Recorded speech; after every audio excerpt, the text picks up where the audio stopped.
I think it's really funny that both Marvel and DC, uh, like around the same time, have put out two shows that when people first heard about them, they were like, who wants an Agatha all along show? Nobody asked for an Agatha show. And a lot of people were like, the Penguin? Nobody asked for the Penguin, brother. Nobody asked for this. Blah. And then both Kevin Feige and like Matt Reeves were like, first of all, suck our dicks. Second of all, you're gonna get these two shows, and you're gonna like it. And I do like the Penguin. And now that I've seen the finale, I can say that this show is pretty amazing. They not just like stuck the landing. They like the Penguin did his fat ass just like fell on the landing and like fell through it. It was so good. This is a weird metaphor. I'm just gonna move on to talking about the episode. So it starts off with a bit of like a weird flashback thing. The psychiatrist dude is like getting into her mind.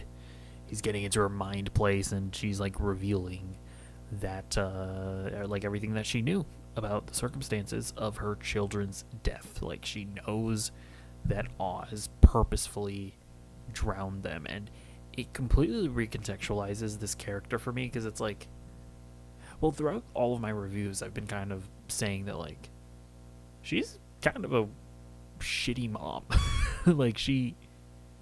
Like the fact that she has this like expectation of her son, the fact that she endorses her son to be a criminal, like to be in the the mafia or whatever it's called in Gotham, but like the fact that she's like, if you don't get me a penthouse, and if you don't give me everything that I deserve, you're a bad son. It's like I've been like looking at her like, oh, she's a horrible mom, and it's like she still is, but now that we know like the context of the fact that Oz killed his brothers, and now we know the context that like she knows he killed his brothers, and then we get to this scene here where she's going to have him killed, but she like hears what he has to say, and she like decides that like maybe this kid will end up becoming something, and maybe this kid will get me out of poverty. It's like, yeah, she's still a bad person, she's still a bad mom, but it's like this whole situation, like this whole mother-son dynamic is just completely messed up. Like I don't even know what to say about it, which is I think is like super cool and interesting. Obviously, the real tragedy of this episode, I would argue, is Victor. He was a real one. Like he stood up for Oz all the time. He rallied the people to save Oz, and yeah, we'll get to what happens a bit later. But I gotta say, man, what I just love about the show is that they did not shy away from making a show about a villain. Oz refusing to tell the truth about his mom, or about his brothers to his mom. And Sophia actually makes like a really interesting point that is like very true, that Oz is a monster, obviously. He also doesn't even really care about people. Like, he values his relationship with his mom. He values his relationship with Victor. But it's only for, like, selfish gains. Like, he seeks validation. He doesn't care about these people. He needs them to love him. And I think that's like showed so subtly and so like, I mean, maybe not subtle, but it's like showed so well when he refuses to tell his mom. He refuses to confess, even when they're about to cut off her finger, and it's like, it was gross because it's like it started cutting it. It's like, yeah, it was crazy. But yeah, then she ends up like spitting in his face both. Well, I don't know if she actually spits in his face, but she like spits in his face in the sense that she basically tells him the truth of the matter. They're like, yeah, I know what you did, and I hate you, and I've hated you every day. um, and she stabs him, straight up stabs him. And yeah, I mean that was a fantastic scene. I mean, there are like so many like fantastic scenes in this in this episode. Um, yeah, this is also a really interesting scene, especially uh, looking back at it, where Sophia is like telling or is like offering her all of her family's businesses to the to all of the mob families, but it's like whoever brings Oz first, does will be able to do it, and it's just all like very interesting because we like see how these people are like so ready to turn on Oz because Oz is just like, or because they're all very like self-interested, and Oz is like, who cares about him and whatever, he doesn't have anything to offer. And it's just like we kind of see like all the mob bosses are doing all of this and they're agreeing to this, and like right behind them you have their underlings seeing how quick their the heads of their families are willing to turn on Oz, and how little value he really is, how unimportant they see him. And it obviously sets the stage for when they decide to betray them, which I think is just all really well done. Yeah, this is also another fantastic scene where Oz makes the deal with the elected official. I don't even remember what what position that guy was. But yeah, he like makes the deal with him, like, hey, we can have a good relationship. We can take down the Salvatores and the Maronis, and you'll get all the credit. And you'll know I can get some special privileges. I can get in here and whatnot. And yeah, it's just also like one of those things where it's like at the end of the day, like everything Penguin does, right? Where he talks about that guy Rex Calabrese, and about how the community sees him as a hero, but at the end of the day, that is why Oz wants to be viewed as Rex, like the same way that Rex Calabrese was viewed. It's not because he actually cares about the community, right? He talks about how he got the lights on. Well, Vic tells him that, and he's like, and in this scene, he's telling the congressman, like, hey, you can do a bunch of stuff, right, for the community, right? You can take down the Salvatores and the Maronis. Hey, you're the one that got the lights back on Crown Point. And it's just like this scene is just like so emblematic of the corruption and the the selfish reasons as to why Penguin has been doing all of this, why this government guy is doing this. It's not because they actually care about the people. Penguin doesn't actually care about the community. This elected official doesn't actually care about Crown Point. But the fact that they can get the lights back on, the fact that, Penguin can do the things that he does, it's all for the validation. It's all for the selfish seeking of validation by the people that they don't actually care about. It's just all really well done. Yeah, then we got this scene where Sophia is like burning down her mansion. Essentially, like I want to say the scene. I think it might end with that family portrait being burned and that close-up shot of Falcone, and yeah, I think this whole scene is basically just Sophia finally, once and for all, burning down all that's left of the Falcone family. It's like this is the end of the Falcones, and obviously the show is about the rising up of the more, or like rising up of the Penguin and like the new blood that's like taking over Gotham and whatnot, which I think is interesting. I think is all very interesting. Then obviously Sophia was arrested because the Penguin got the better of her, and pretty crazy stuff that she she gets arrested and gets put right back where she was. Because I actually think that Sophia was probably like not that upset when Penguin got the better of her. I don't know that she was like dreading death. Like I don't think she necessarily was. Especially since she at the end of the day got what she wanted, right? Like she got the killer of her brother to suffer.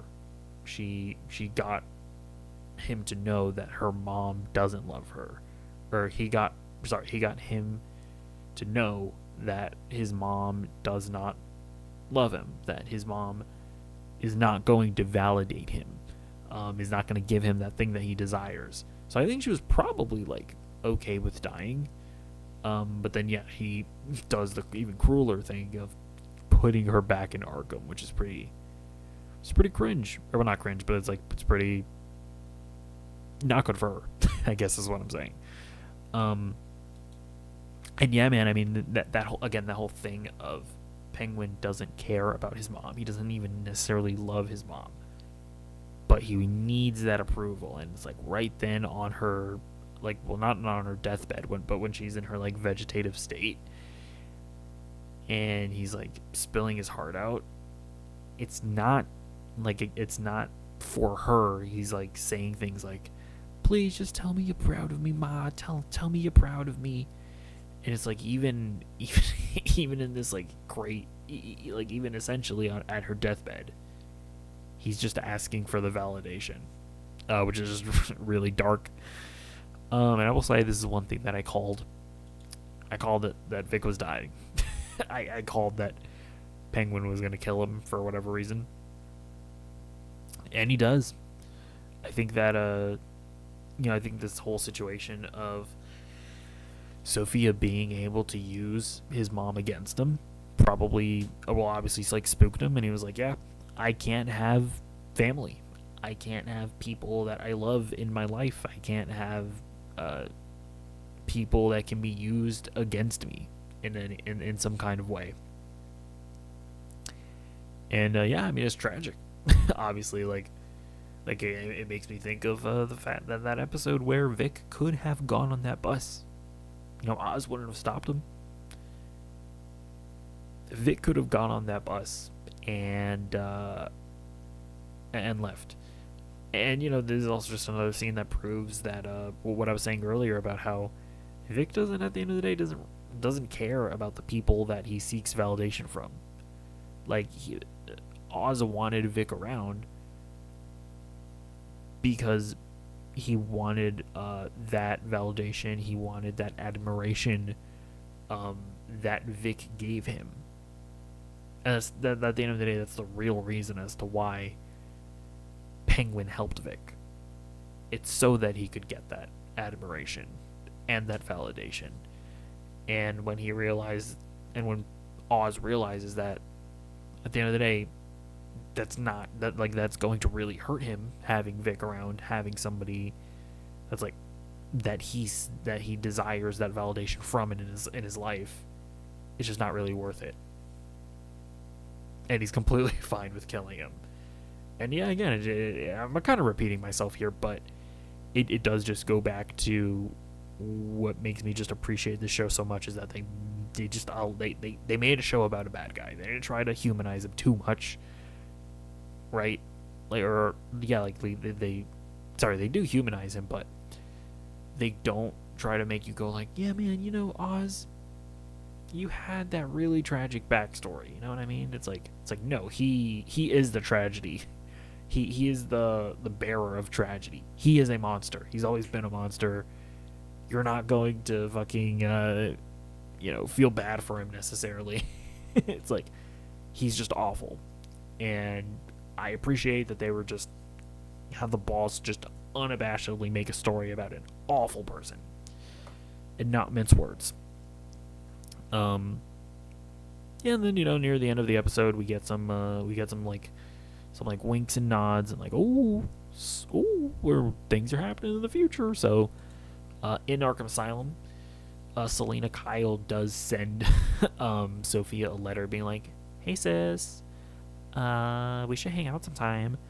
And yeah, it's kind of interesting because this whole time it's like people have been bringing up of like, oh yeah, like, her and Sophia and Selena are like technically sisters. I wonder if they're ever gonna do anything with that. It looks like they are. I am wondering if if I guess now this means that Kristen Milioti is going to be in the Batman Part 2, or maybe this will set up another spin-off series, because I know that Matt Reeves has talked about how they want to do more Batman spin-offs. There's been talk about an Arkham Asylum spin-off. I've always been saying that I feel like the character that makes the most sense to do a spin-off is Catwoman, because she's like the other, like, not hero character, but like she's at the very least an anti-hero, I think, right? Like, she's not a straight up villain. So I feel like she's the character that makes the most sense. But obviously they made the Penguin, which necessarily wasn't the most obvious pick, but it was great. So we'll see. I also would like to see Sophia in the Batman Part 2. I think that could be cool. And yeah, then we get this like this tragic scene where Penguin finally does manage to give her what she wanted, right? Like that deal with the devil that she made, right? To get riches and like a nice luxury life. And she does get it. His mom does end up getting it, but it is the deal with the devil where it's not in the way that she ever would have wanted or expected, where she's living in a penthouse, but she's in a vegetative state, and you see that tear down her eye, which means that which leads me to believe that she's in the kind of condition where it's like, I guess she like has some awareness of her surroundings. It's like her consciousness is still there, but she's just trapped there. Yeah, the show doesn't end in a pretty place. I'll tell you that.